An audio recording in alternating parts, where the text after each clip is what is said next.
Okay. అది శంకరన్న car కూడా కొట్టుకుపోయే పరిస్థితిలో ఉంది. చాలా చాలా వస్తున్నాయి వాటర్.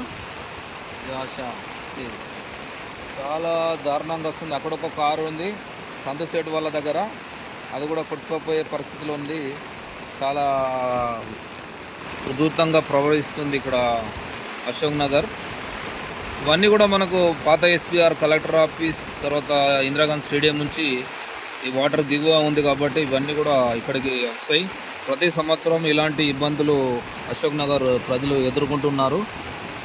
చాలా దారుణంగా ఉంటుంది. ప్రతి సంవత్సరం ఇలాగే ఉంటుంది. ఇప్పుడు కుండపోత రాత్రి నుంచి పరుస్తున్న కుండపోత వర్షానికి ఇది ఎంత ఉధృతంగా ప్రవహిస్తుంది వాగు. ఇక వాగానే చెప్పాలి, ఇది కాలనీ రోడ్, ఇది వాగానే చెప్పచ్చు. చూడండి, ఇది చాలా దారుణంగా ప్రవహిస్తుంది.